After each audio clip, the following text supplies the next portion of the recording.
we're going to keep going. Counter sales instead of refund. Well, you can do it in counter sales. We got the payables people back here. You can do it in counter sales. Well, you can't do any payment. That web commerce stuff, those guys need to be out of here.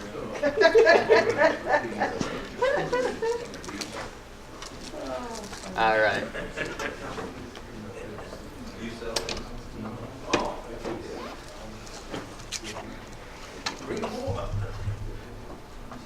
Yep, I took you up. I brought a whole cornucopia of. Oh, pretty good stuff. Oh yeah, I love this sour cherry. That is right from, We you do know, an annual Christmas tin, and it's got a variety of things. Oh, And yeah. One thing we cannot get rid of is the sour cherries, because everybody, they love a tin of sour cherries, our customers. I'll They are tell you too that sour.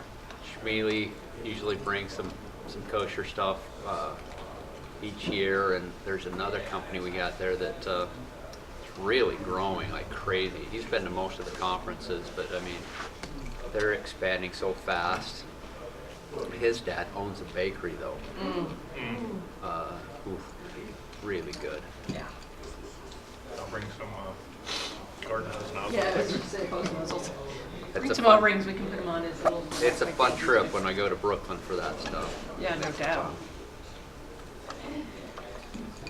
All right. I think we've about got through all of our data entry stuff, functionality and features wise for a vendor invoice. We're now going to start to cover, you know, some of the paying processes that go with this, and then we'll dovetail that all into the GL stuff as well. So let's start by talking about paying for invoices. So I'm going to actually start in pay a vendor.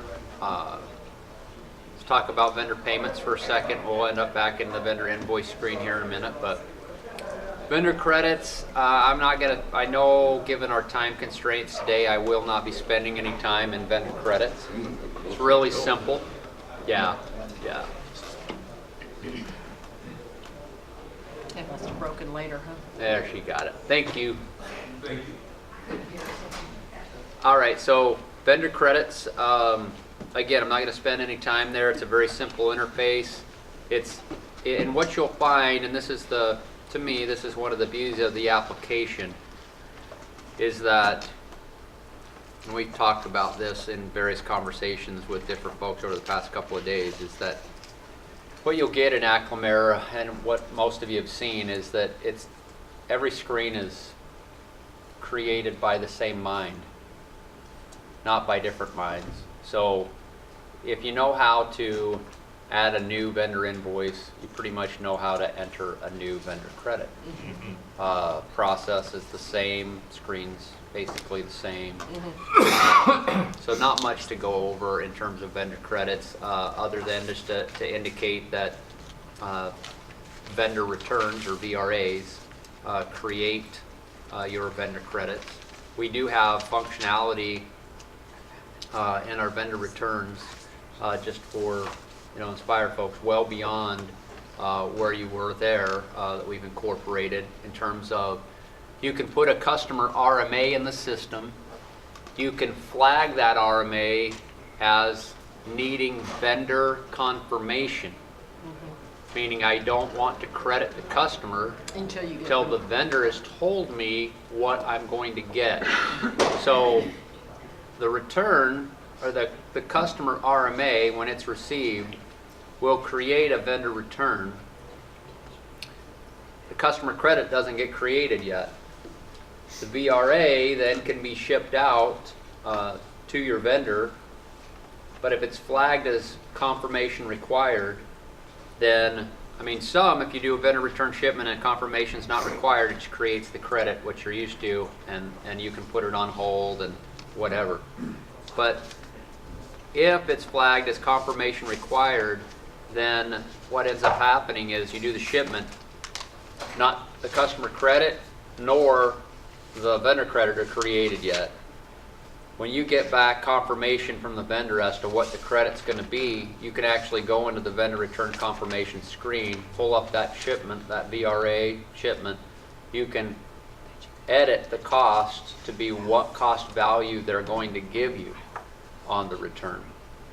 And you can also edit the customer's price in there as well, so that when you then post the vendor return confirmation, it creates a finished vendor credit and creates the customer credit for the correct amounts. All right. All right. So let's talk about pay a vendor and pay vendors. So within Acclamare, you have two different interfaces to create your vendor checks, your vendor payments. I shouldn't say checks because that's just a part of it. But what I want you to know though is that every payment that gets created in the system, every payment, whether you do it here or whether you do it here, it's creating a vendor payment as if it was created here. So even though you're going to use this in bulk to create a check run, it's just going to do what you would have done individually one by one in here. The reason why that's important to mention is because if you use pay vendors and you create all these payments and you find one that's got created that you need to go change or edit or delete or whatever, you just go right into pay a vendor and you find it. Do a search, find it, and then you can delete it or whatever you need to do.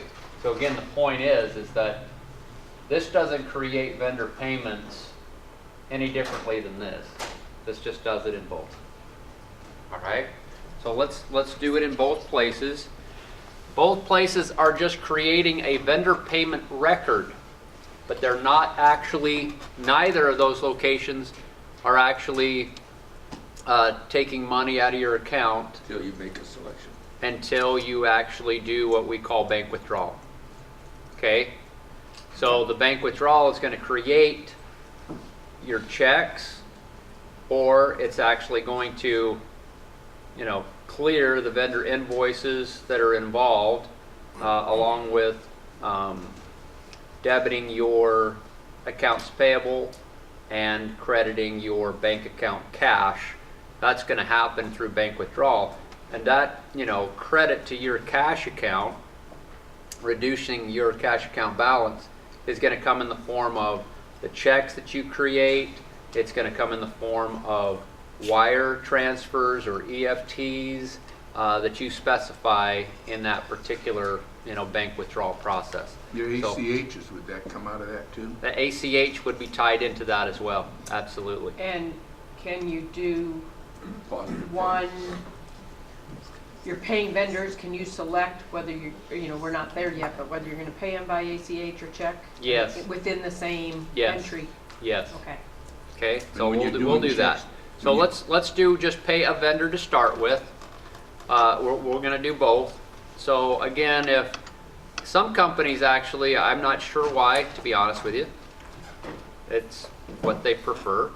Some companies actually print out they'll print out an aging, or they'll print out a vendor cash requirements report, whatever you want to call it, and from that report, they'll determine what payments they want to make, and then they'll end up using pay a vendor to do them one at a time. And it's just, it's because they want to do it that way, It's one of those deals where if that's how you do it, and you're in this room right now, I'm happy you're doing it that way, because that's what you want to do. You're so crazy. All right, so let's add some key actions here. So I like save and new if you're going to actually end up using this as your interface to create your payment records. Keep in mind that you're just creating a payment record. You're not actually doing anything in these areas that impacts the GL, that posts anything, does anything that can't be easily deleted, changed, or undone in any way. Because again, there's no post in this screen right here when it comes to creating a new payment. All right. So let's go ahead and start new. We'll put in, we know we've got this guy that's got something out there. We put in our vendor. We select them for payment. There you go. It's going to create a payment, which is either going to be fulfilled by, ACH or by a check or by EFT or whatever. Just like that. That's basically all I do. Save and new takes me to the next one. I can create again a shortcut here. Excuse me.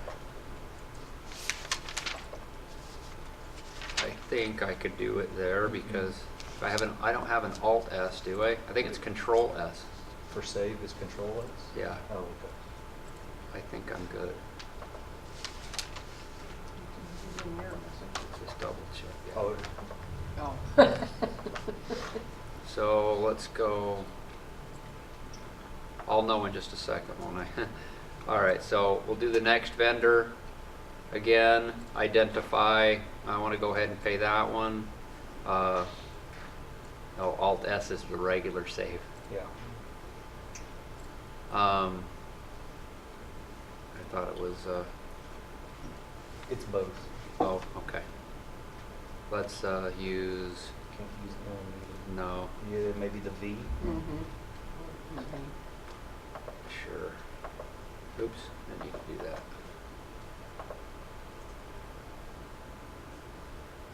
That's a good example, so you can see you can pretty much put it wherever you want. Yeah. And I wonder if it didn't display it there because it had a conflict, might have. So anyway, there's that one. Let's do another one. Another payment here.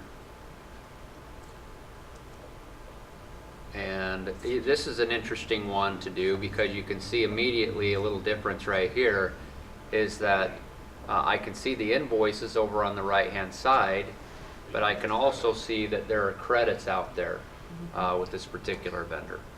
This little information box shows me you have available credit with this vendor.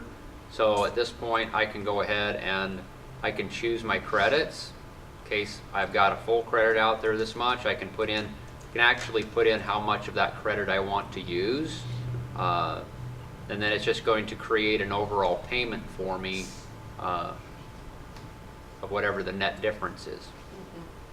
All right, Alt B, save a new, and I'm on to another one. So you get the idea. I can create my payments, my payment records in series like this. I can also create them. By due date? Yeah. Vendors. Pay vendors in a batch, so to speak. I don't really call Really. anything batch, but come in here, and now I have the ability with my filters on the left-hand side. On. So I can do it just by a particular type of payment method that I'll have defaulted, and we would have a new one, I would assume, in here for the positive pay ACH stuff. They'll have their own method in here that you could filter on if you wanted to keep them separate. You don't have to, but you could. If I only want to create payments for vendors that I cut checks, if I only want to do wire, EFTs, that's fine. So Where do you put a discount date if you want to select, like? On it So before. right here, Right, but the discount date is different from the due date, and sometimes you're Yeah, paying. It's right there. so here's your filters above. So I want to do it by due date, or I want to do it by discount date, or I want to do it by one or the other, and then it's whatever date that I specify right here. So you can't do both. You can't put a discount date and then a later date for the ones that don't have discounts. Currently what I, If I run it by discount date, and I put in a discount date, right, it's going to go out there and find all the invoices that are due by that date as well as that are discounted by that Okay. date. right. what you're- But what I'm asking is today is March 8th. Mhm. If I were at home, I'd be doing what I call my discounts only. So Okay. I'd be doing a check run for all the discounts that are due by, say, next Friday. Gotcha. Next Wednesday, I'd do one, and I'd want the discounts through the following Friday, but everything due for like 2 or 3 weeks out. If you follow what I'm saying, because right now within our system, we can put a discount She date doesn't do and the a due full date. You can payables put every both, week. so you can get all the ones that are coming for discount as well as ones that are maybe due in 2 or 3 weeks. I Do got you you. follow what I'm saying? I do. I mean, at this point, I think you might have to just run 2 passes, Okay, just do 2 different which you ones. can do. Okay, I mean, yeah, no, I they'll all understand go that. into one Right, batch, right, okay. but I think you'd have to do 2 All right, passes. that's just what, thank you. So, yeah, you'd come in here, specify that one, do Right. that one, and then just Just for this- save, yeah. and then refresh, do a new one. So, Okay. in this case, we'll do that. We'll kind of do it, because I don't know what date is in here, but let's go ahead and find vendors to pay. Okay, so here's our listing of vendors to pay. If you are a company that uses those class settings to help you group your vendors together by class, then you would put that in there. That works really well. You can go ahead and group on that and then just highlight the ones or check the ones that you're interested in on that. So I can see, looking down the list, what catches your attention. You've got, those blue eyes informing you that I've got available credits on those particular vendors. I've got a little dot on those rows in the row indicator, which is basically going to regurgitate or restate the same message that I have, just another spot where that's going to pop up. So at this point, I can go ahead and indicate, I can expand any of these. So if I don't want to pay everything, but I'm going to look at, this one, and I'm going to go ahead and look into, Capital One, I'm going to pay this one, and I'm going to pay this one, and I'm going to pay this And one. those are your preset, your staples, your USPS that you talked about earlier, setting things that come in every month on this credit card. Right. Okay. Yep, and we'll get into the credit card specific type stuff here in just a second too. Let's make one check run here like this. Let's not do that one, let's do this one. And there is no select all buttons. There actually is, select all for payment, Okay. right there. So it's a button that you'd actually add Not right that up you use there. it all that often, but if you only had a short, you want to. How you filter it? Yeah. Yeah, actually, it's really, there's a couple of accounts that definitely that's the way that they go about it. They actually, they'll do, that's nice. My data, there's a good one. They'll do what you're talking about. They'll do the select all, and then they'll deselect like the 2 that aren't relevant. So rather than having to check 50, and not check 2, Right. they'll say select all and go uncheck the 2. So. All right, so at this point, once I've selected what I've selected, I can see my total payment here that's being created for everything in terms of how much cash is in this particular vendor payment selection. When I'm done, I can just go ahead and exit this. It'll ask if I want to save. I can force a save here. It would also ask me if I have, and when I'm exiting here, if I want to save. What that's going to do now is create for me, along with those other payments I've already created, it's going to create a list of that right here in my bank withdrawal area. All right, again, the grid is customizable. So whatever you need to put in that you want to use. Oops. If I want to put in a note, if I want to actually edit payment dates to show something different on the check that gets produced. Fields that have a red X mean what again? Required. Why the required reference by EFT? EFT, because it's a lot nicer for you when you're doing bank rec in the bank reconciliation screen. When you look at your register, you have some reference value in there. Typically, if it's a wire or some kind of electronic funds, you've got some kind of confirmation number or authorization number. I've got, just if you just talk about payroll, when we pay your payroll taxes every month, those 941 taxes that are going to the feds, are done electronically by wire, and they give you a little confirmation number. It gets sent back to me via email, and I just copy and paste it right into that field when I'm doing my payments, so that I have good tracking. If they, something comes back that I didn't pay it, I can quickly see, well, here's the confirmation number that I had for it, rather than have to go look through my email.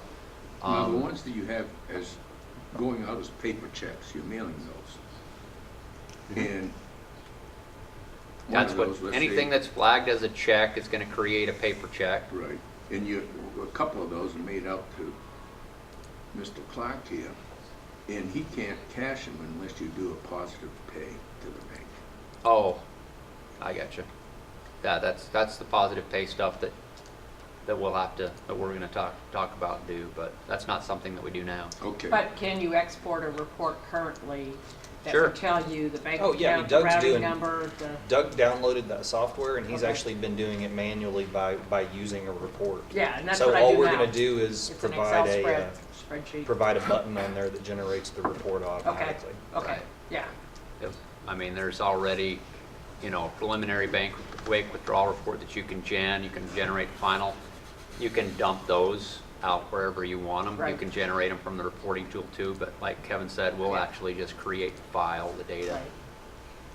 So again, what I want to show you here, I'm not going to run this yet, because what I'm going to do is I'm going to just go back and show you that if I go back into pay vendors and I select my dates and whatever, then I can come in, stuff that's already selected, it's not going to be included here.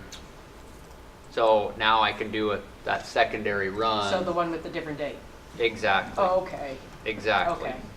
So I've got some in here that don't have any details, that have any money. Yeah, I saw that. So, And then they won't show up again because they've already been selected, which is nice. right. Even though they haven't been posted, they're still not going to show. Right. Which is good. They just get accumulated. Right, And now if they've been selected, what's been selected isn't going to show again. right. But if that vendor still has other open stuff, then you can create a secondary payment for them. Right. Absolutely. And would it go on the same check? Nope, it would be a separate payment record. Okay. Okay, so again, that's the concept, that's the idea. Now let's say that I'm working on a particular record here, and I'm like, oh, that's a mistake. Capital One right now. Well, actually, let's go with. I'll show you two cool features. Let's do this. Let's say that I look at Verizon Wireless, and we're going to cut a check for them, and somebody comes in and says, hey, I got Verizon on the phone, and they say we've got to pay X amount of money because we haven't paid this bill and that bill. And you're like, well, I don't have that bill. Hey, well, they're going to fax it over to us. So let's say that that's the case. So I've already created all these payments out there, and now I've got Verizon Wireless on this account, VER01, that has something else that has to be paid right now. I can just bail out of the bank withdrawal. Those are still going to, as you saw, they're going to keep coming in there until I finish that bank withdrawal. But in the meantime, I could come back over here. I could open this up. I could quickly just type in, whatever. I could put in that vendor. They're charging us another, $89. You want the invoice number? Yeah, I would put in the month and the year, but I'm not going to take the time to do it. Okay, Alt C, I'll default it in there. I'm done. Alt P to post it. I'm out of there. So now I want to add that to that existing payment. So if I go back in here, I would go to Pay a Vendor, because all of those payments are created in Pay a Vendor. I would do a search. Now, when I do my search, I wouldn't be looking for what's being withdrawn or what's posted. Those are basically already one that's right in process or one that's already completed. If you did do that. I'm looking for payments that are open. They aren't done yet. So I would put in my search criteria here. I could type in the vendor, account number or name. I can see that's the one. That's the payment that I'm interested in. I select it. Sure enough, there it is. That's the payment. That's how it was when I selected it. There's a feature in here that doesn't get used very much, but it's kind of nice. It says refresh payment data. What it will do is it'll go out there and it will look at what maybe hasn't been included on that payment right now. Credits that you just got, or an invoice you needed to add like we did. And it'll tell you in that little summary, all right, 0 credits were added, but 1 invoice got added. And so I can then go ahead and select that. Now I got a payment of $244, and I save that, and when I go into bank withdrawal, now that is what my payment is. So that will be the same check. Yes. Oh, cool. Is that one withdrawal showing up in your bank account? From the bank and from your pocket? I haven't done the withdrawal yet. Okay, all right, that's okay. Yeah, so nothing's posted yet. Okay, I can manipulate this. Okay. It's all in process. okay, it hasn't been posted. Yeah, it hasn't been posted. There's the Verizon Wireless one that I just edited. So, and if I found one that I'm like, I print out my preliminary. I should have done it at the break to fire up my little reporting engine. It's going to take us like 30 to 45 seconds to fire up my reporting engine from SQL. I can print out a preliminary withdrawal. It's basically going to show me it's going to show me this information just in Right. paper form. Right. I decide that I hand that to somebody for review, and they're like, "Hey, we're not going to pay County Coop right now at all." Does that mean we're not paying them Forever? today? Yeah. So we're not paying them today, or what does it mean? I mean, I can deselect this so that it just stays out there as an open payment for the next time I do a withdrawal, or I can just say, all right, we'll get rid of that one. So then same thing that I just did a second ago, go back into pay a vendor, do a lookup.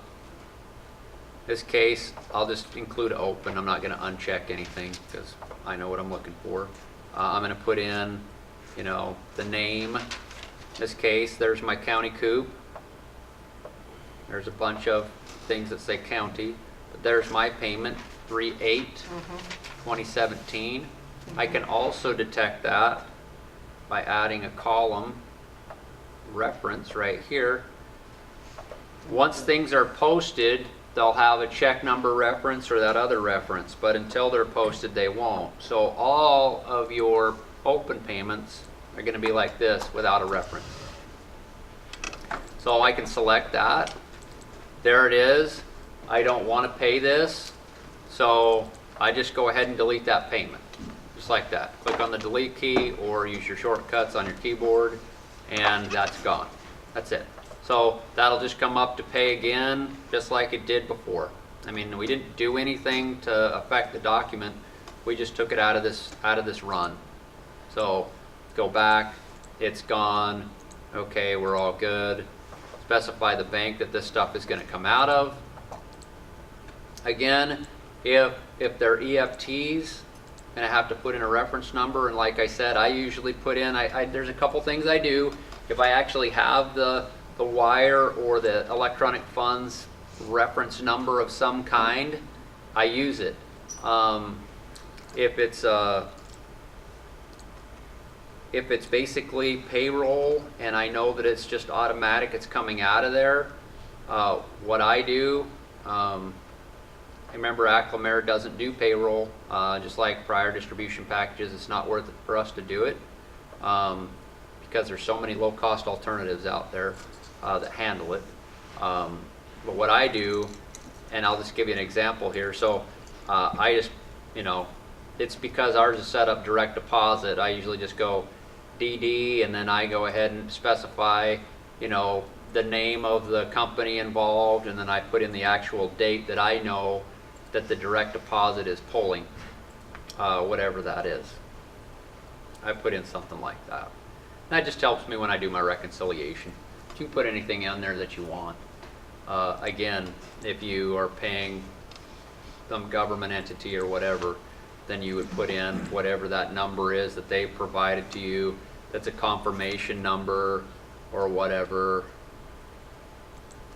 Oops, check number is going to be provided.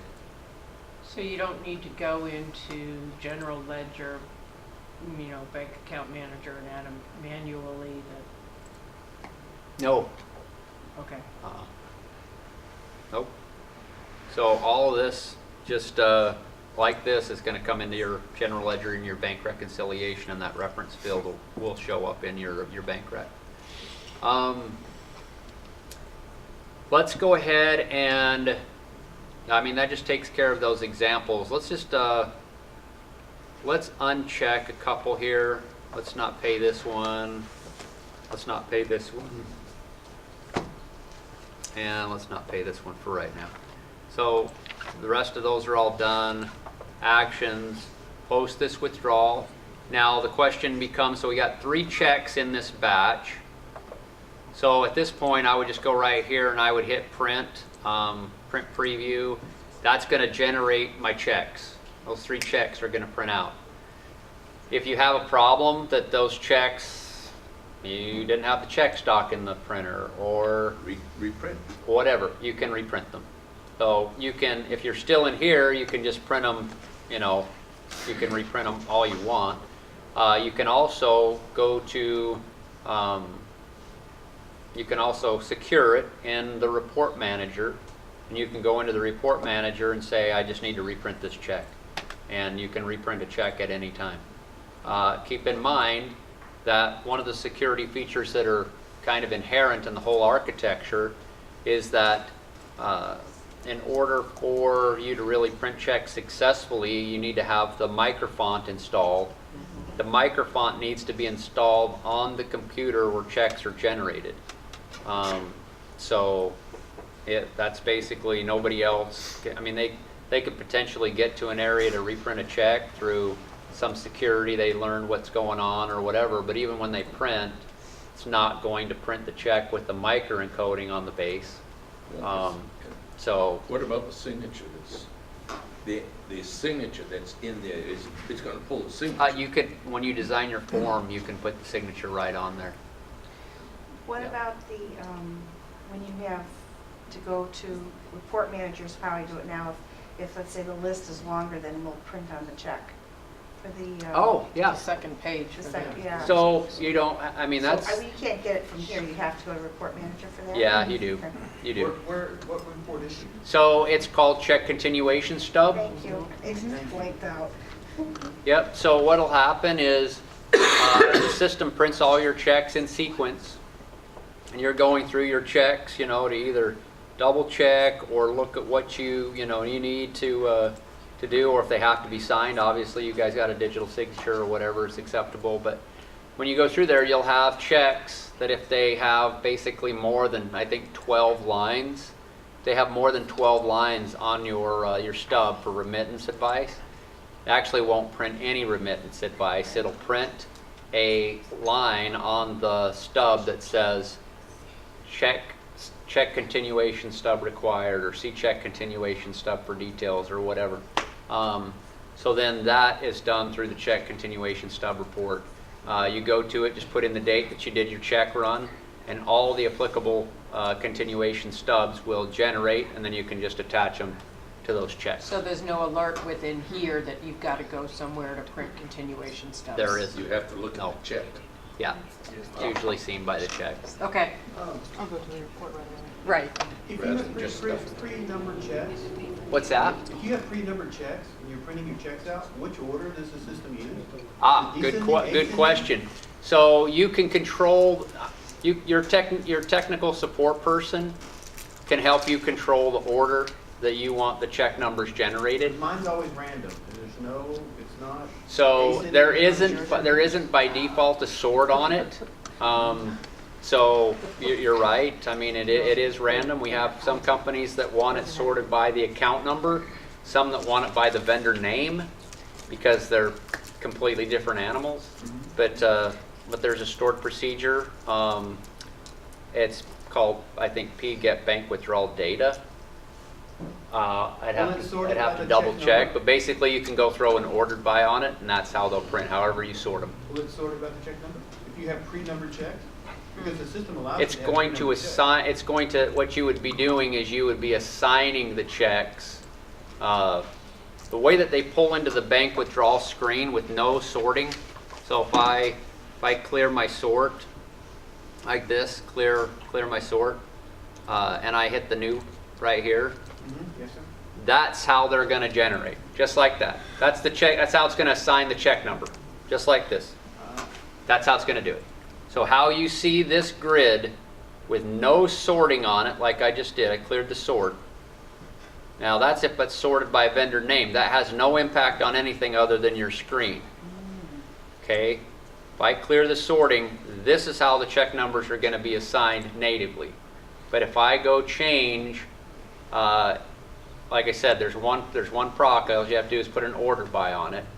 And then you can say order by vendor number or order by vendor name.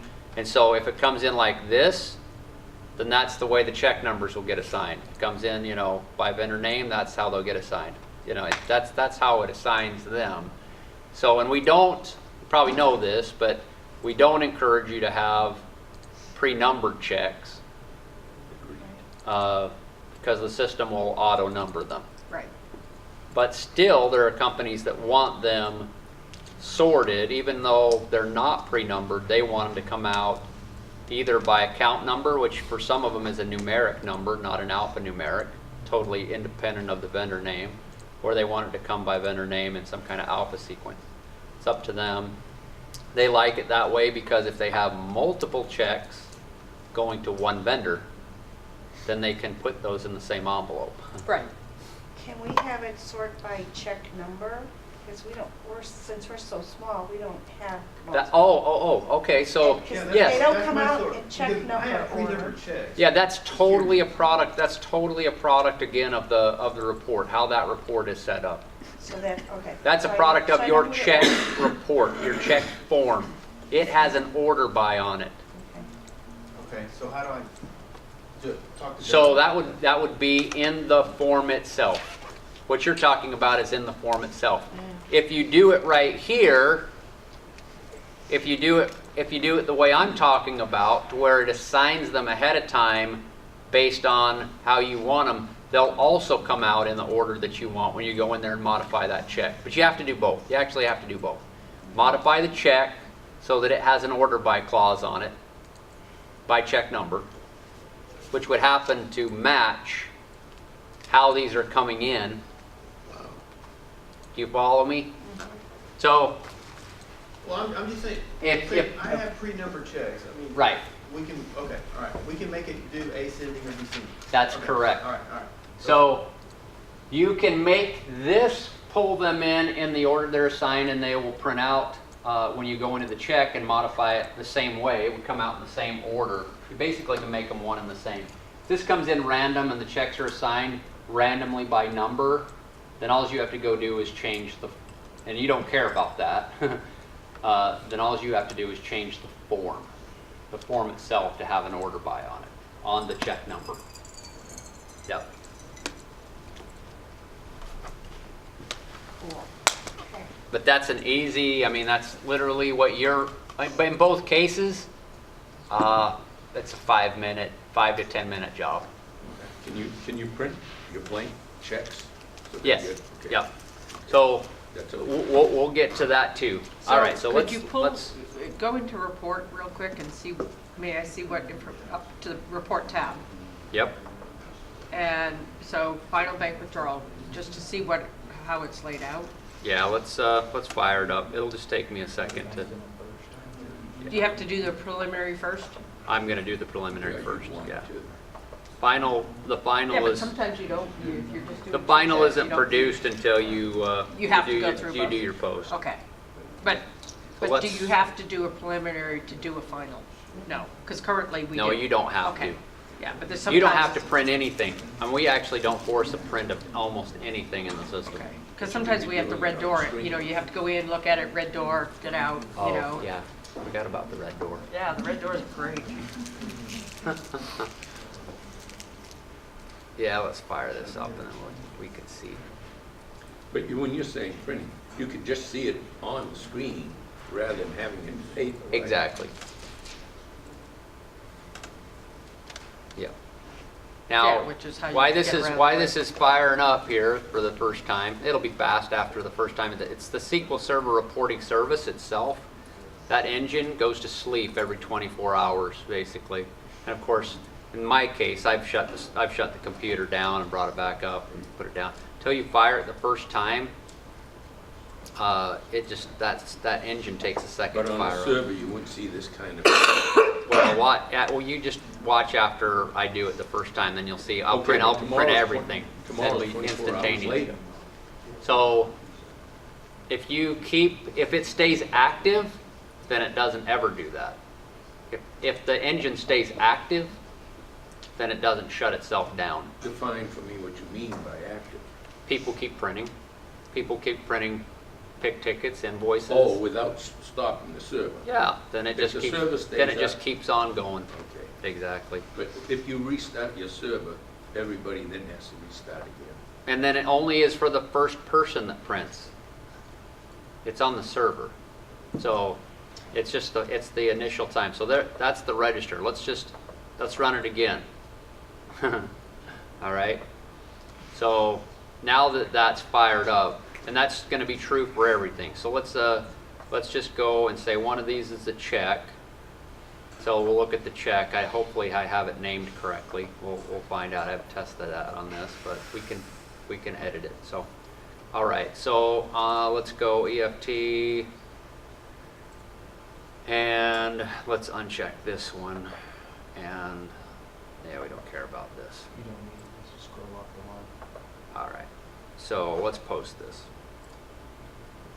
Okay. So now let's look at the final. Much quicker. We can see the check number there, 1004. There's the EFT that we generated. And then let's just test it. Here we go. Not named correctly. But we'll name it correctly. We'll change it. So it's looking for Acme distribution vendor check on top. All right, let's go change that. Again, this is a demo company right out of Doug's stuff here that I'll go ahead and fix the check and then I'll just generate. It'll only take a second. This is document control. For those of you that are going to be in my afternoon session, you'll see this and you'll see how this works. All right, let's go down to my vendor check. Okay, vendor check is pointed right there. And now, let me go look at the name of my, I'll go look at the name of the check out here. What I'm opening here with this web browser is actually the SQL Server Report Manager. Again, it has its own little engine to it. We'll fire it up and we'll find that report. We'll make sure that we have the right name. We'll go fix that path and then we'll print it. So here we go. Let's go find the name of the check. All right, so I've got one out there that's vendor check, stub. So the check on the top and then two bottom stubs, or vendor check, stub. So whichever one we want to choose. We're going to go with this one right now. You can make the form work however you want. So my stuff is all going to be found in Acme space distribution, and in this case, the check is going to be called vendor check CSS. All right, so it looks like my path, I caught that part, but the name of the check was the problem. It couldn't find what was being referenced. All right, so now we'll go back into our screen here that we haven't left yet. And let's do a quick preview. Okay, so, and I don't have a microphone installed on, So that's why you're getting the C and the A. that's right, so that's why I get this look right here. I have no micro. So this is a check. All the check forms end up getting modified when you install, as you guys know. So you can make them look however you want in terms of how they're laid out, and how your name or your logo or whatever it is that you want on them. But here's just a simple example of that particular check that got generated. And if there were a continuation, right there, it would say there was a continuation. Right and here, then it you wouldn't would have to any go- remittance. It'd say star, star, star, star. Right. Check continuation stub required or whatever. So, but yeah, But that's exactly. a repeat, right? So there's Yeah, the 'cause check. Ours is the top, middle with the check. Could be all So information we don't that's have all we want. set and now configured for future use. All right. So now we can print anything we want to. We've bit the bullet and did all of it. So, all right. Going back here now to talk about what George was talking about a second ago were blank checks. So let's talk about check numbering real quick, and then we'll talk about blank checks. So within the bank file maintenance area, setup-wise, you have a field right here that referred to as, last check printed. So obviously, I chose this because I didn't know what I'm doing, relative to the data in this company. This is the default bank account that it looks like Doug has drafted all of his checks off of. The reason I can tell that is that it says last check printed here is 1004. Well, that's the one I just generated. So if I would have chose this bank, then the numeric sequence would have continued with what's right here. Does the bold on that one mean it's the default also? Yeah, that's exactly what it means. So the bold means that that's the default bank. And on the accounts receivable side, there's logic built in. So when I go do a bank deposit and I select new, it automatically sticks that default bank in there. We don't do that on the payable side because we have so many accounts that use so many different accounts for drafting withdrawals that it just became better for them to have to pick the bank that thing was coming out of. So we don't default it there, and it's on purpose. All right. While you're there, what about transferring money from one bank account to another?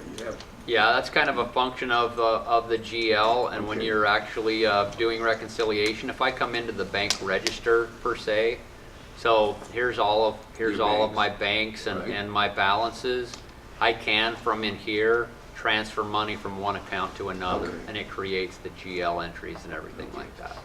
All right, so let's go back here and talk about blank checks for a second. If I need to generate blank checks, it's very simple. Come into this screen, specify what bank it is that the system tracks all checks that are created, and it numerically assigns the value, including blank checks.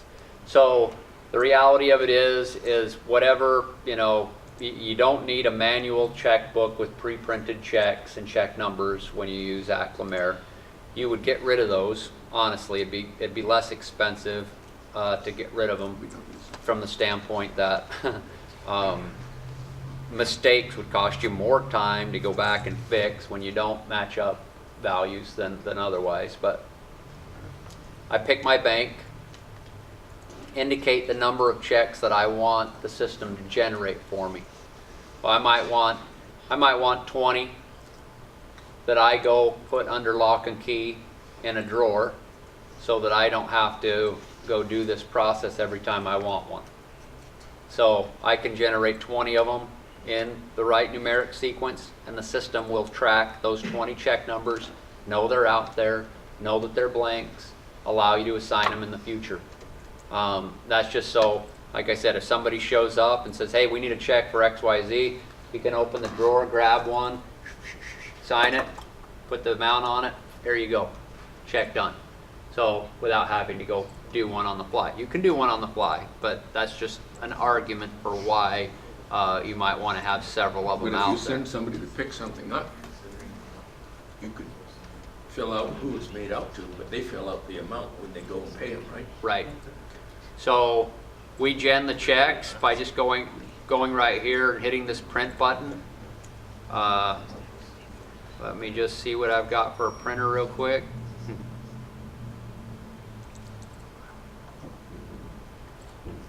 Yeah, that's not here. I don't have a PDF printer installed on this machine, so I'm not going to do that. It's going to try to send it. It's probably created to a TIFF file, I guess, if I send it to something local. But let's talk about how that works now. A couple of ways that you're going to approach this, and I want to get into the credit card piece. Okay, let's say that I'm entering a bill. We're going to keep using Verizon because I know who they are and it's easy for me to type something in. Invoice number, amount, let's go 55 bucks. Okay, obviously I enter all of my information here, so my invoice is set and ready to go. So from within this screen, if I don't want to have to go through the payment process, if this is already paid, then I can actually handle the payment right here. I can indicate that it was paid with a blank check, or it was paid by a credit card, or we had to wire money for this already and I took care of it through the bank, and that's already done too. So Do you use in this system EFT and ACH interchangeably? right now we do. Okay. Right now we do. Yeah, electronic funds is nebulous. Just, Right. It was electronic funds. It was, wire. It was Right. some other way. It was, yeah.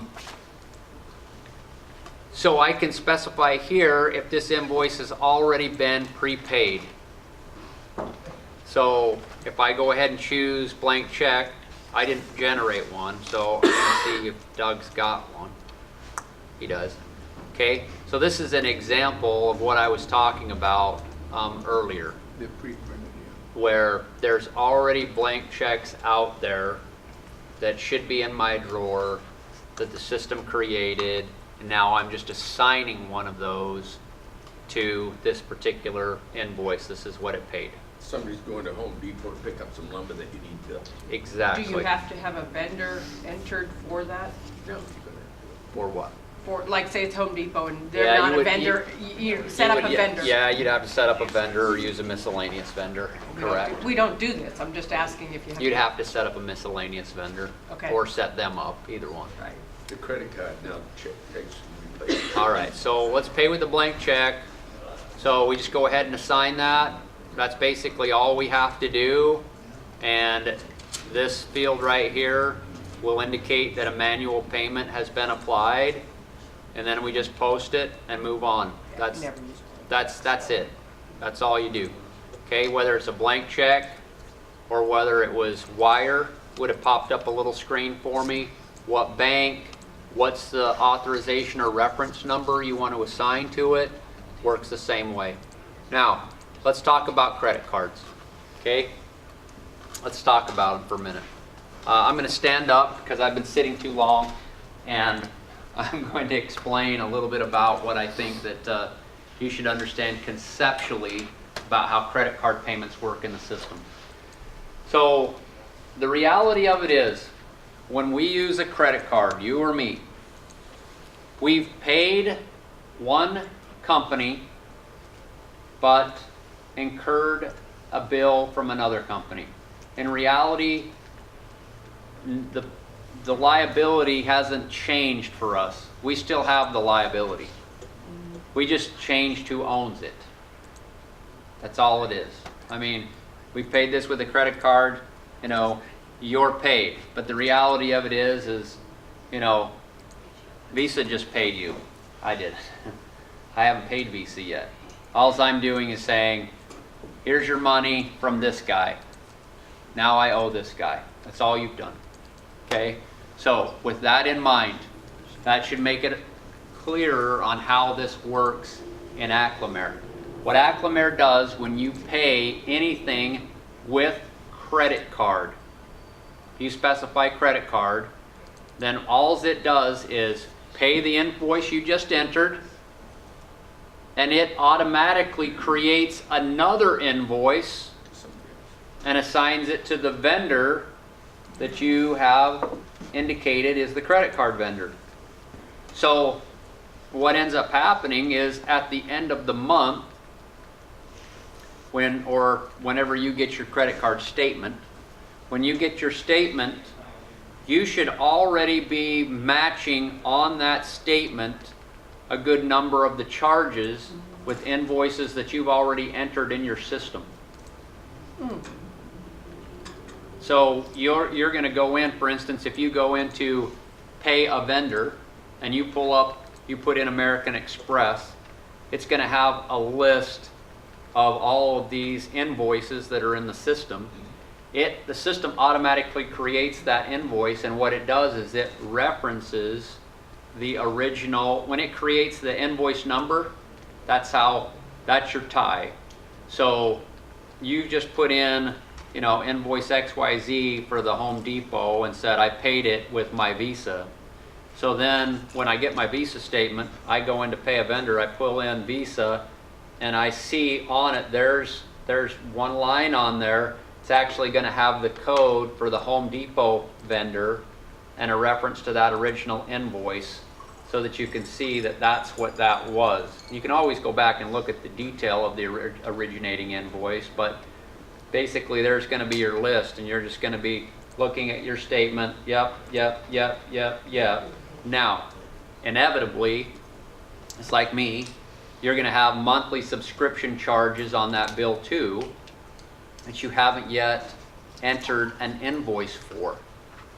Okay? They're not in your system yet. So you're matching some of the statement and then identifying what on the statement you have not yet entered a bill for. Then you're going to go enter one bill for the difference to Visa. Only if it's against that same chart of account, right? Your general No, ledger because up account. in that charges, you can specify Exactly. where it goes. Right. So you're going to go put in one bill for that statement for the difference. The amount's the difference, and then in the charges area, you're putting in the description, and you're distributing them to each of the corresponding accounts. Yes. And now you've got your total statement accounted for. All right? Yes. So does that, conceptually, you guys follow what I'm talking about? Awesome. Okay, so now, here's what you need to understand about what it does in Acclamare so that you can keep it as clean as possible. In the past, in future software lives that we've lived, in that past, we've had companies create credit card accounts because, let's be honest, I mean, credit cards have gotten a lot better.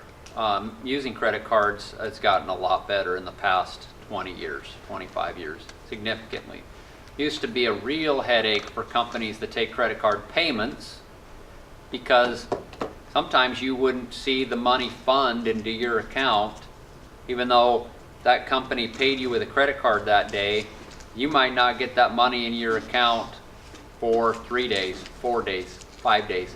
And it would come in randomly. There was really no rhyme or reason to try to figure out how to match your deposits when you were doing your bank reconciliation with how credit card money comes in. It's a lot better now. They're a lot better, a lot faster, same day type, stuff for most. So that's less of a headache today. It's a lot easier to reconcile. And so what we used to do, because of the mess with deposits on the receivable side, we used to say, go create a bank and put all your credit card deposits into that credit card bank, so that when you're doing your monthly bank reconciliation or weekly bank reconciliation, you're just looking at the money you took in cash and checks, and that's all in one neat, clean area. And the credit card stuff, you can just go look at how it came in, and then you can transfer the money out of the credit card bank into your regular bank and make sense of it. Because you just can't be confident that it's coming in ways you'd understand. So that was on the receivable side. And so there's holdover for some of you that created stuff like that. And we used to say create a separate bank account for every credit card. And we said to do it for those reasons. Again, you didn't have to, it's just what's easier to manage.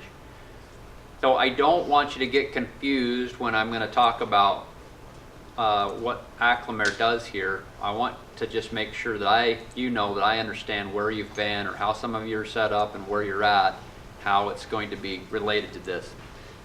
When Acclamare says that, when I put in a vendor invoice like I did a second ago, and it already has some type of payment applied, Acclamare basically just executes all of those processes that you normally would have to go execute. It just does them. It doesn't do it some other way. So basically what I'm getting at is, if I put in a vendor invoice and I say this thing was paid by a blank check, what Acclamare does is it posts the vendor invoice, and then it creates a vendor payment record, and then it does a bank withdrawal against that. And so it's doing everything in series.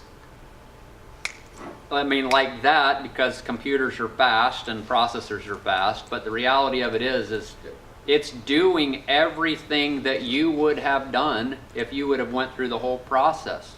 It's creating all those records.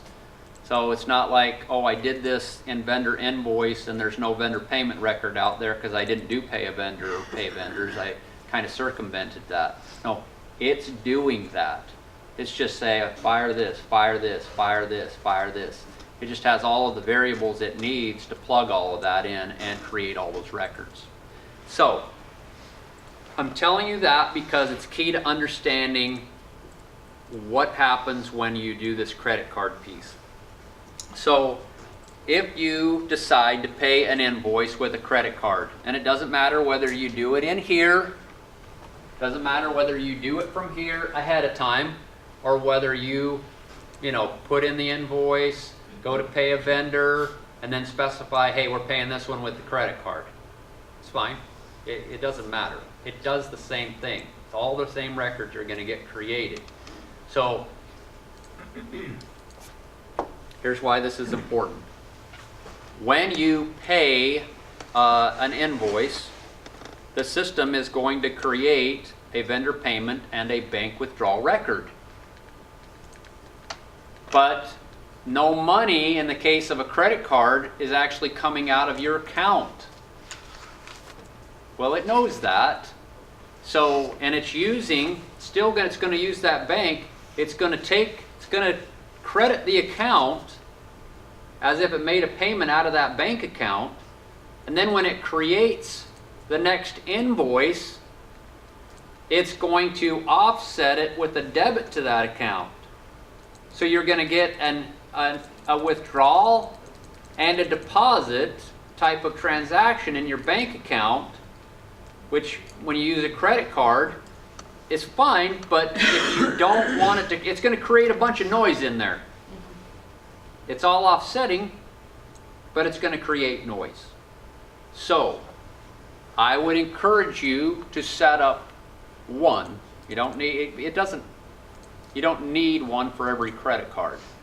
I would encourage you to set up a virtual, if you will, credit card bank in your Acclamare system, that when you pay with credit card, you indicate that this is the credit card bank.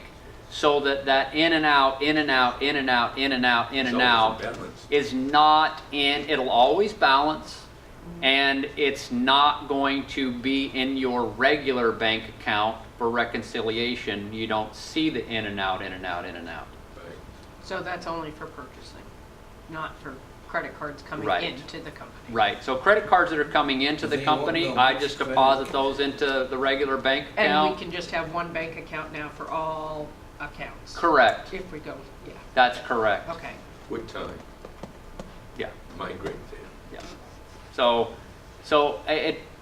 I don't advocate the credit card bank on the receivable side necessarily anymore, just because it's not hard to match up deposits like it used to be. But I do advocate a credit card bank, virtual one, in the software when you are paying with credit cards, because all you're doing there is transferring liability from one vendor to another, but the system needs a way to pay the initial vendor and go through the process. So it uses a bank, and it's... Now, how did you Yeah. apply that to your GL of what you bought? Let's say you bought some inventory, and you also use that account to take your buddy to lunch or whatever it is. You Okay. want to assign those to the right accounts, GL accounts. Yeah, that's all done when you enter the vendor invoice. I mean, the vendor invoice is what handles all of that classification. The credit card invoice. Yes, I mean, when you do the statement, and if it's not already accounted for, I mean, when you originally paid the bills, those things got classified where they needed to go. Probably be easier over time to kind of see it to make sense, but. I don't anyway, want to go ahead. railroad this because it's not all about us, but right now, if we use a credit card and it's for inventory, Uh-huh. PO gets cut to either Mark or me. So Okay. then I have to go in, receive it, change the address where the check's gonna go to be the bank address rather than our own personal addresses, and put 2 checks or sometimes 3 checks if they've cut invoices to both of us. I see. If you, or POs to both of us.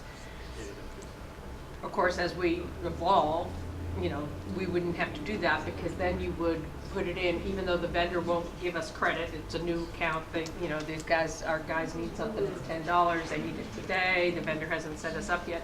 You'd still go in, create a new vendor, put that in for the $10, so it would come up, but it would go against the, you wouldn't be Correct paying it, you would, and then it would come up, say, in the bottom section, and then the other stuff that might have been put on the credit card, you would put in on the top part. correct? Exactly. Okay, I just want to make Exactly. sure I'm clear. Yep, so let's do a couple so we can see Yeah, I the don't wanna- result. Let's do a couple here.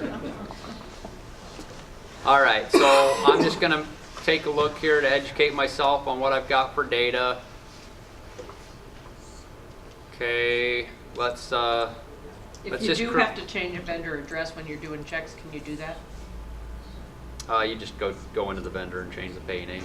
And then you go back after the checks are done? Okay, so that's still able to be done if you need it? Absolutely. Okay, thank you. Yep.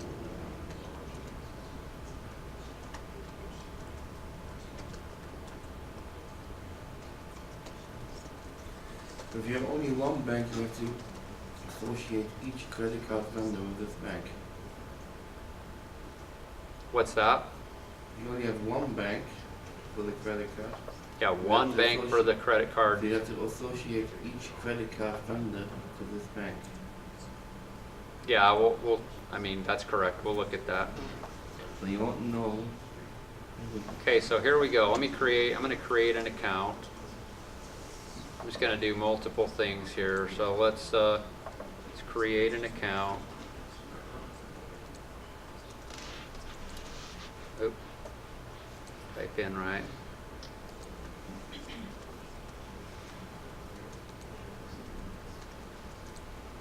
Okay.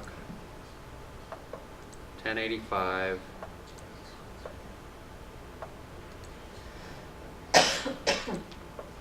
Good. Okay. I'm just going to do a couple quick setup things, and then we're going to look at how this looks.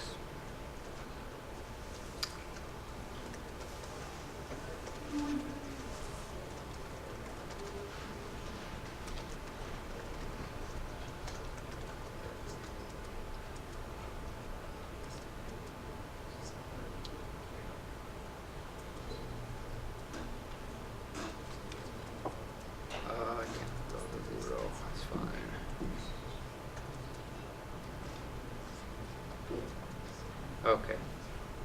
So I created a credit card bank that I know is going to be totally clean, that's going to show us exactly what everything's going to look like. All right. So let's go back into vendor invoice. You get the bill. Well, let's do it a couple ways. I think we still have bank withdrawal available. I don't think I paid all of them. Okay, I got one left. So I'm going to pay this particular Verizon Wireless bill with credit card. So if I come in here and specify I'm paying with credit card, as soon as I enter that as a credit card type, that's the payment type, and I move off that field, the system comes up and says, okay, who's the credit card vendor? All right, I'm going to say it's American Express, and then I can put in a reference if I want. If I've got the receipt, obviously it's going to have an auth code. You got 5 I can use a date. Right. I can put whatever. Right. You know, this is completely user defined. Gal, I don't even know what day it is. That's horrible. It's the 8th. I gotta look. Eighth. Comes close to the 8th. I'm in a fog. All right, here we go. Sorry. So, no, you're good. All right. I'm going to go ahead and post this withdrawal. Okay. So when I do this, that particular vendor, I'm going to look at the vendor history inquiry real quick. That vendor, was it 2 or 1? I think it was 2 for the second. I think you're right. I think it was 2. Yeah.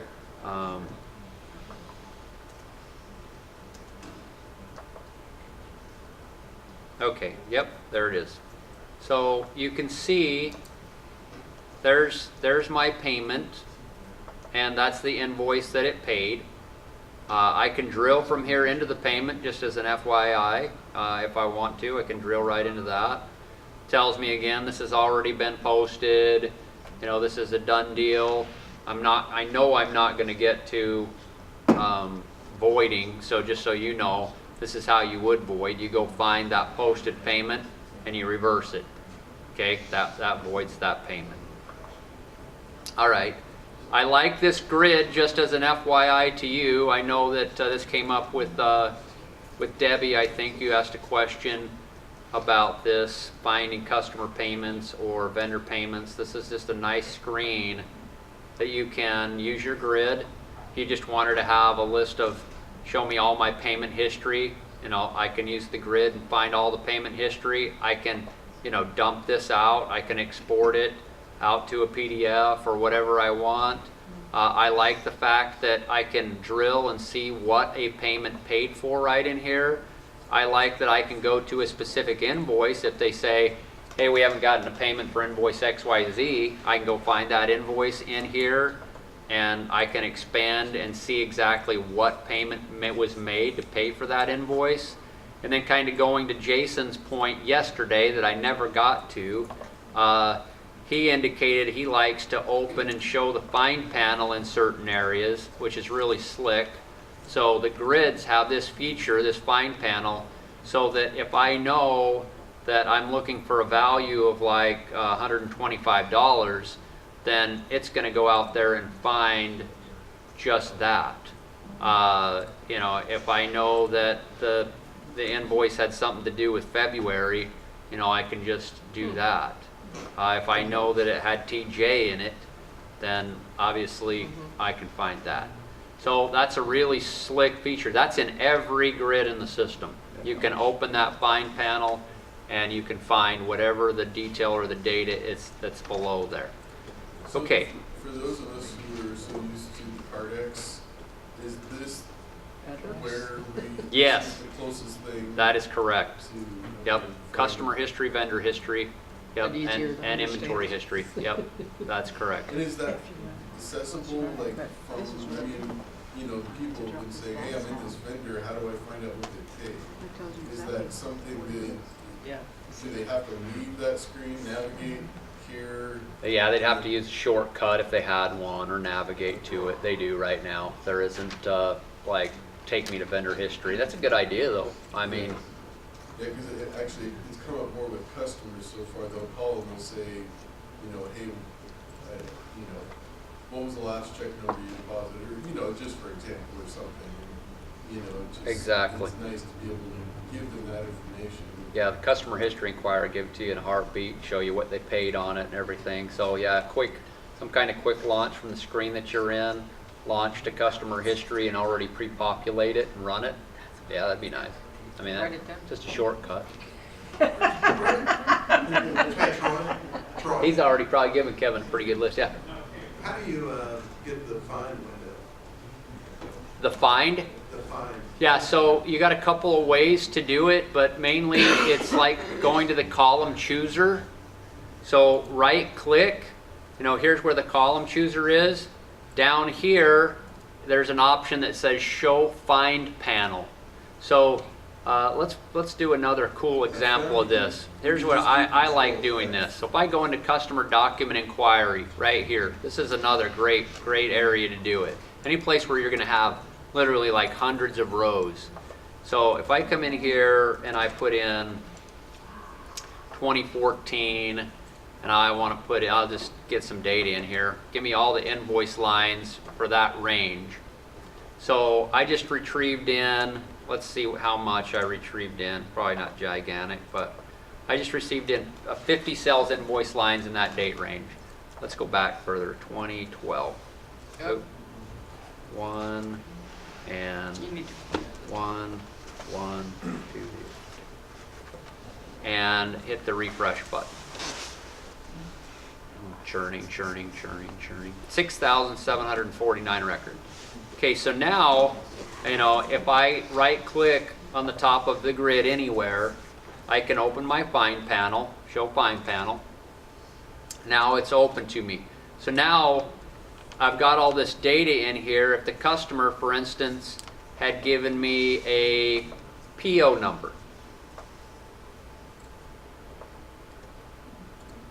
All right, so now I know that the PO number is something like 587.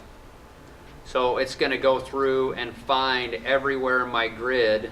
Instead of 6,700 records, now I have 35 records that have 587 in there. So, or 5877. You know, that's really a nice feature. You can use it in all of the searches that you've got, but I really like it in document inquiry in particular because there's so much data and so many columns. If you know just bits and pieces, you know, that allows you to do it. But anyway, going back to our credit card payment, let's look real quick. Let's go look at our bank that we used for paying our credit card. So there's my bank. It has a 0 balance in it. That's good. We'll go to reconcile this account to see the register. And there's the 2 transactions. And there's the in and out. Because nothing has gotten paid. All we did was transfer a liability from one vendor to another. So the reality of it is no cash has really left your account. So this is why it's nice to have a single credit card bank out there for when you're doing the payments. So that this noise that's here isn't in your regular reconciliation. I mean, again, it can be, it's okay. I mean, they're going to be side by side. You can clear them, but they're not going to show up on your bank statement. So it's just going to be extra lines that are in there. So let's go back and do another one real quick. And we'll pay another one with Amex. So let's pop in another one. We're going to use Acclamare this time. I know that one's in there. And good heavens, yeah, let's just, who cares? Let's It's just money, right? it's just money. We're just it's on paper. All right, so there's our payment. Of course, Acclamare wouldn't take a credit card payment for $5,000, but needless to say, here we go. We'll go ahead and put in an invoice here. And now, or put in our payment information. So I said pay with credit card. So it brings up this little screen. Should make sense, very simple. The credit card I'm using is American Express. I put in the 4 characters, so it didn't fire the search. You know, it's just like any other screen. You know, if I put in an exact match, it finds it. Right. I specify my bank, which obviously in this case is going to be my TJCC that I've set up, and then, you know, whatever. I'm just going to do that so that, you know, we have something that's pretty clear and easy for us. So click OK, post this and add a new one. Okay, that's it. So now that invoice got entered to Acclamare. Acclamare's paid with the credit card, but in reality, you know, Demo Company Incorporated has paid nobody. All we did was transfer the liability. So if I want to go look at those invoices just for kicks, let's go look at American Express here. Now you can see what it's created. The system created this. So then the bill comes in and it's $5,625, or say it's $6,000, you select the $5,625 here, and then you put the other stuff up in the top part, the charges. No. I mean, you could do that. I mean, I'm saying no. I mean, I guess you'd have to reverse this one and then add to it. Okay. But what you would do is actually just put in a new invoice for all the differences. Okay. Okay? Because this, I just wanted you to see what the system was doing to create the other liability. Okay. It actually creates a vendor invoice. So if I go in right now, this is what I would actually be doing to kind of go along with what you're talking about. If I go over here to pay vendors, or in the case of doing a monthly credit card reconciliation payment with my statement, I'd probably come in here and I'd put in Amex, and now I'd go right down the list. I'd select them.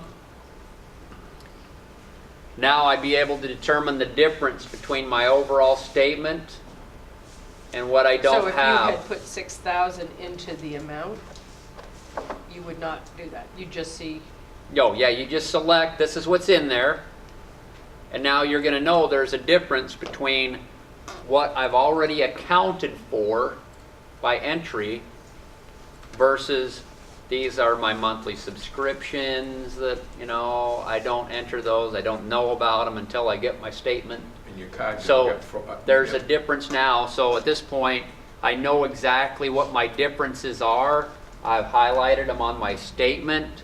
And so now I just go right back over to, I don't save that, I just go right back into vendor invoice, and I create the one invoice that has the differences on it, breaking those all out in the charges section. And now I can go back and pay a vendor, and I've got everything that matches my statement. okay. And the items on there that somebody stole your card, you just pay for them, right? Depends on, I guess, how much money you got and how angry you are.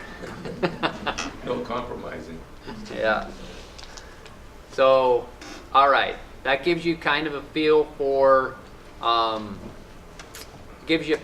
vendor invoice screen and the payment process and the credit card piece. Okay, let's talk in these last few minutes about how the GL stuff is. I'm trying to figure out how I want to, where I want to go. No, I want to show one other area real quick that is key for payable. Okay, so let's go ahead and do a couple of vendor drop shipments. Okay, vendor directs.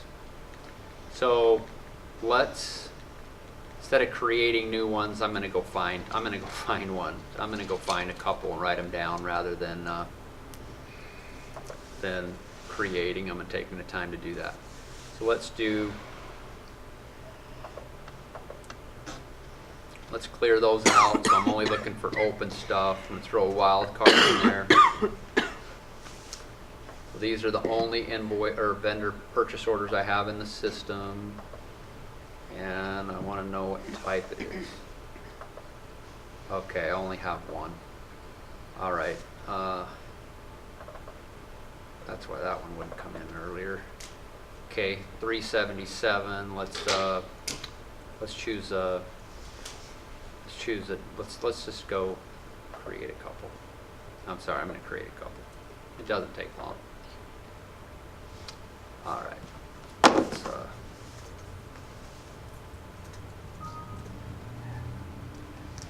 course, my account's on hold. That stinks. But we'll take care of it. Okay. Let's buy. I don't care if it's a stocked item. That's fine. And let's do another one.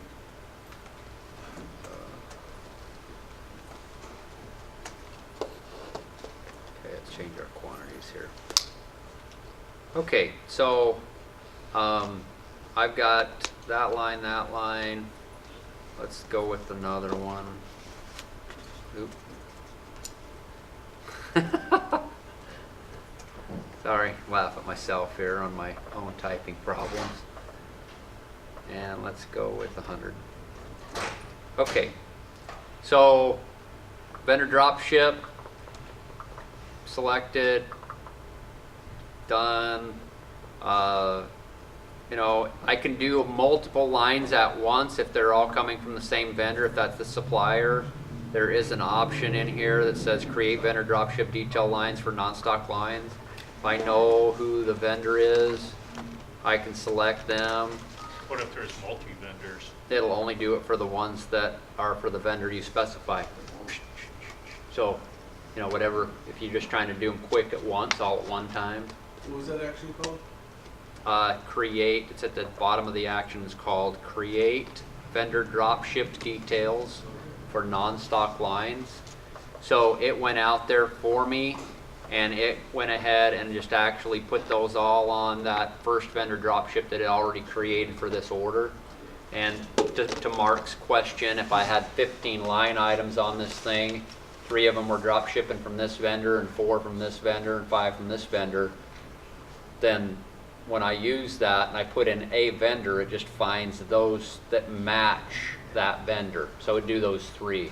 And then I'd hit that action again and put in the next vendor, and then it'd match that to those 5, and then it'd match it to that 4. What if there's multi-vendors for that product line? Though? It's going to, Go to the default, or is it no, going to bring up the... it's going to pick, I mean, it's just going to see if there's a match, it's going to assume that's what you want. Okay. Of course, you can do them line by line, you know, but there's a quick drop ship. So now let's go ahead and go to the confirmation area. We get word that that's good to go. I'm going to deal with my holds before I get bit by that.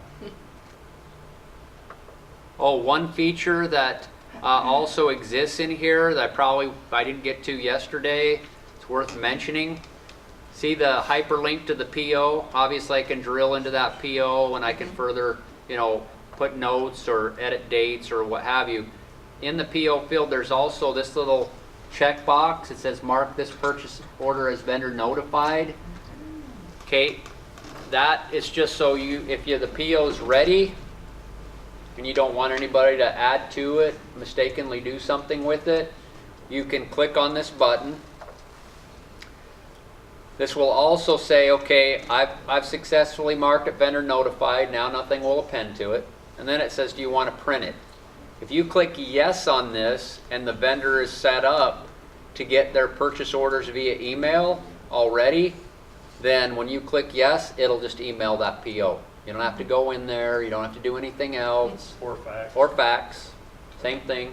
So if they're set to print, it'll print. If it's set to email, it'll auto email. If it's set to fax, it'll fax.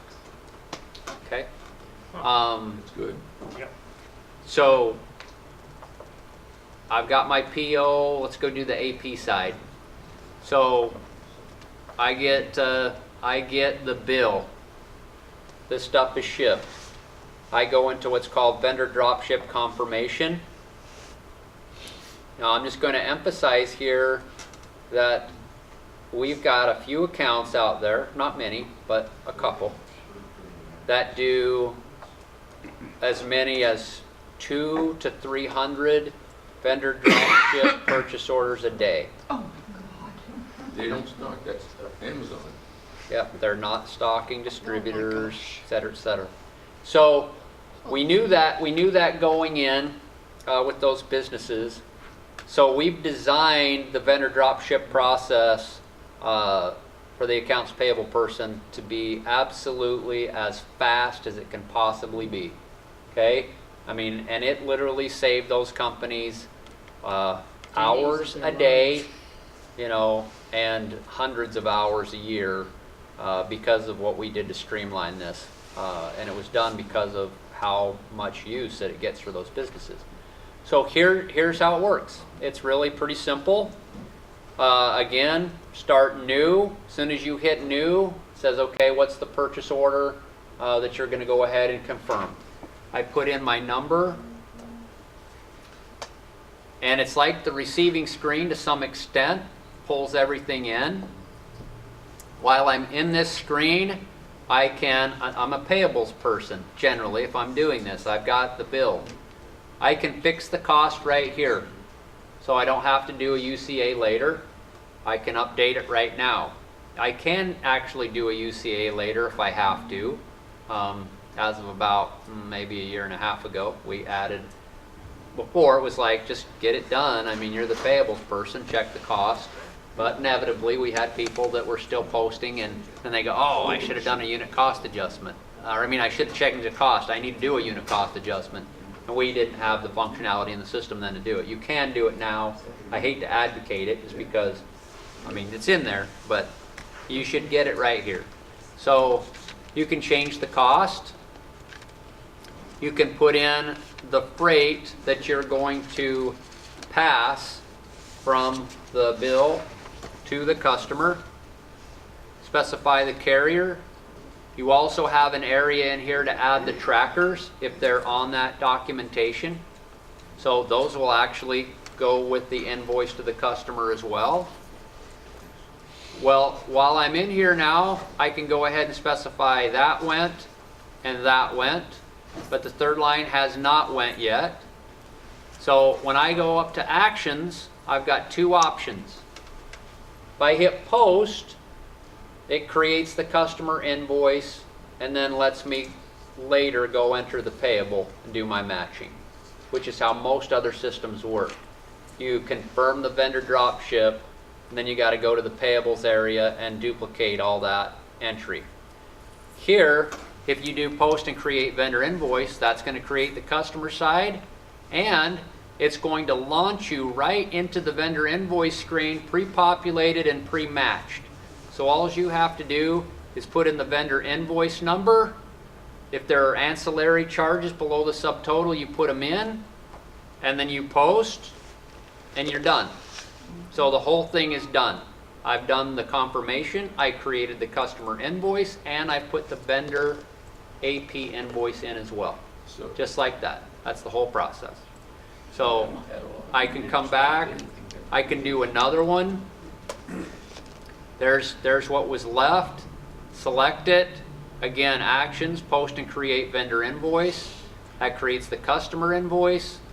Lets me then put in the associated vendor invoice. I post, and I'm done. Okay? So if you just, instead of creating the vendor invoice, because sometimes in our situation, If you're branch shipping off of manager- a shipping, I mean, if you're creating it off of a shipping acknowledgement, you don't have the bill well, yet. yeah, Or, they've sent us the invoice, the vendor sent us the invoice, but we've got to find out from the branch manager if they've invoiced the customer yet, because the AP person isn't invoicing the customer, the branch is invoicing the customer. okay. So she. And are they doing that off of a shipping acknowledgement? They're doing it off the fact that we got invoice from the customer. From the customer- vendor. Excuse me, I'm sorry. Yes, Okay. the vendor has sent us an invoice. Uh-huh. And, Start pardon me? there. Could start there. Yeah, but I'm asking, if you didn't do that, then when she did, she's got the invoice, they've invoiced the customer. Then it's just like any other matching for her. Okay, okay. Yep, works exactly the same as Okay, all that that's other fine. matching we Right. did.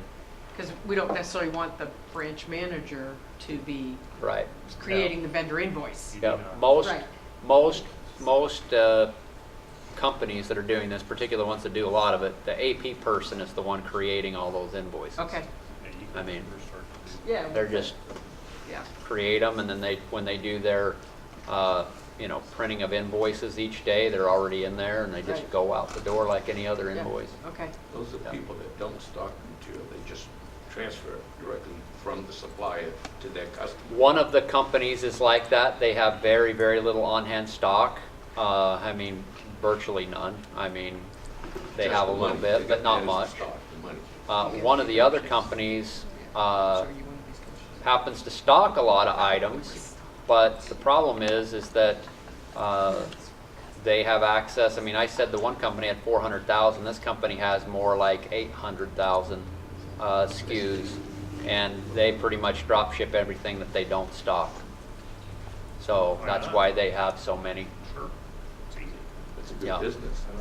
Yeah. So, all right. Don't want your lunch to get cold. So, lunchtime in the atrium above us on the 7th floor. Hey, it takes 3 days. I'm there. All right. Did you do recurring invoices? I can do them. Oh, I'm just thinking like rent. He can do it all. Create a default type of, invoice like this. You'll indicate, what the frequency is, Yeah, just by like a month, regular by recurring day, bill. by week. Right, okay, And then all you do, once you have that information, is just whenever you designate on a monthly basis, go into this area, you just go right here to recurring vendor invoice release. And then there they are. Okay. So at this point, Choose the one you want to pay. exactly. Okay, but now if you wanted to, right there, you could have done electronic transfer. This is gonna create the invoices that you'll then go put in a payment plan. Why can't you, could you not just pay that directly by electronic transfer of funds? Could you? You sure? You should. I mean, it could be, If there it's could a be bank a that you borrow shortcut to the do money that, from- but this actually is just creating the invoice that Right. you're then gonna go pay. Right, then you go pay the invoice, yeah. Jack. All right. I'm gonna go check out. No, I'll come back.